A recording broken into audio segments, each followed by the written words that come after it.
On James Garner, do you see all the cases he has? I see just the 4 that are on the docket, or 5. Yes. He's got more? He's got plenty more. Okay. Mr. Garner, do you want to offer on these or do you want to go to trial? I would like to know what the charges are. Okay. This is the city of Detroit versus James Earl Garner. Case number SP 11000435, counts 1, 2, and 3. SP 116950. Those are driving license expired, misdemeanor, no insurance, insurance misdemeanor. Thank you. And an improper plate misdemeanor. All of them punishable by maximum possible penalty of 93 days in jail and or $500 in fines.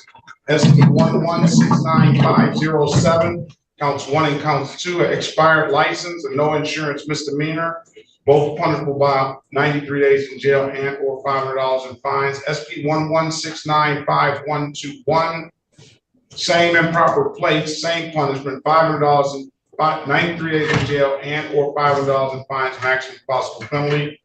SP 1223079, driver one license suspended. SP 1273761, SP 1292751. 3 of those tickets are all punishable by 93 days in jail and or $500 in fines. SP 1547006, counts 1, counts 2, and counts 3. Those are civil infractions. SP 1547407, counts 1 and counts 2. Count 1 being a driver while license suspended repeat offender. This one is in warrant status, probably an old case that he didn't pay. SP 800104, counts 1 and counts 2. 1 being an unregistered untitled. He owes $1,194 on that. And SP and count 2 of that is a drove while license improper. It looks like he has a $114 fine on that. State of Michigan versus James Earl Garner, case number SX 36268561. That is a drove while license expired. And that will be $500 maximum possible penalty, 93 days in jail and or $500 in fines. Appearance for the record, please. Sherika Harris on behalf of Mr. Garner. Mr. Garner, please state your name for the record. First off, I do have a couple. You got to state your name first. You got to state your name first. No, Let's start there. Wait a minute, Ms. Harris. Wait a minute, Ms. Harris. I think Mr. Garner is going to represent himself. Am I correct, Mr. Garner? I'm representing myself in what? I mean, I'm confused about what's actually going on. First off, who's alleging these charges? That's what I'm curious about. State of Michigan, city of Detroit. Okay, well, if that's the case, there's a common law principle which states that for there to be a crime, there must be a victim. Corpus delicti. The state cannot be the injured party. And in the absence of a victim, there can be no crime.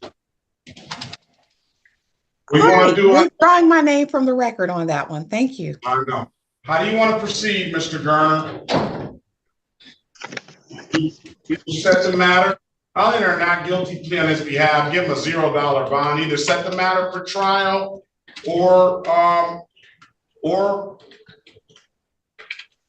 wait for the city to give you an offer. What do you want to do?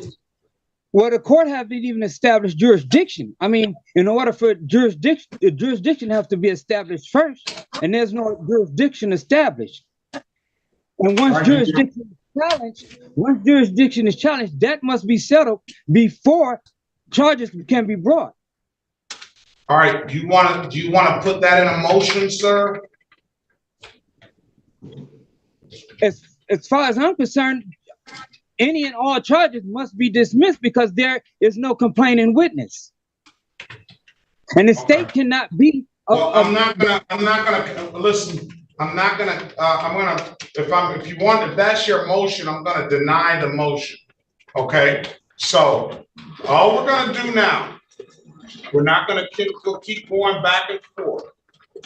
Either you take an offer or you set the matter for trial. Which one do you want? Respectfully, in order for this to continue, there must be a complaining witness, and the state cannot be a complaining witness. Now, if I'm entitled to a fair trial, the law states there must be a victim. I'm just requesting, who is the victim? Who did I injure? The citizens of the city of Detroit and the state of Michigan are the victims. The state cannot be a victim. And if that's the case, I said the citizens of the city of Detroit and the state of Michigan are the victims. if that's the case, Mr. Garner, can we just go into a breakout room and then maybe I can give you a little bit of advice to assist you with moving forward? Would you be agreeable to that? Sure.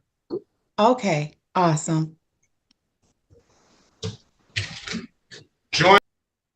All right, are we ready on Garner?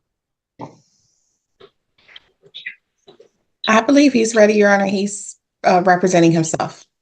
Let's go back on the record with Garner. What do you want to do, Mr. Garner? Do you want a trial date or you want an offer? Those are really your only two options.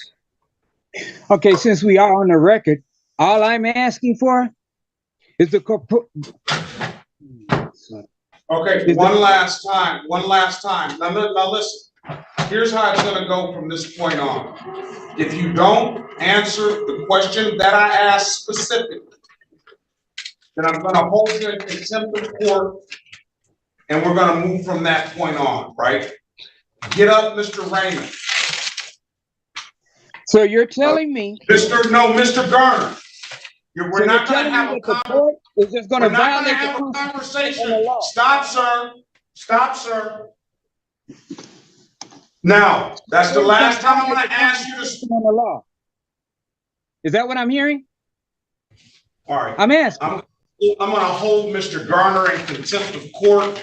He is directly violating the court's order. I've asked him repeatedly to not interfere or add any extra commentary to this case. I've given him ample time to answer the court's question, and he continues to refuse to do so. So now I'm going to hold you in contempt, and I'm going to sentence you to 30 days Wayne County Jail, no early release.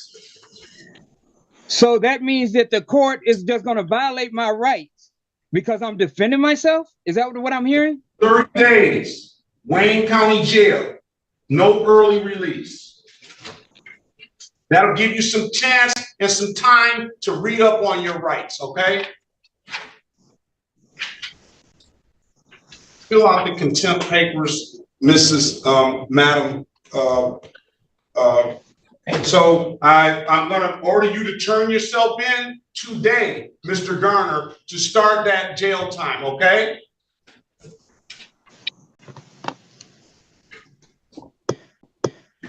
So I have a question. I'm not answering any more of your questions. Turn yourself in to the Wayne County Jail today. So the court is going to be in direct violation of my rights in the law. Is that where we're standing? That's how you feel. Have a good day, sir.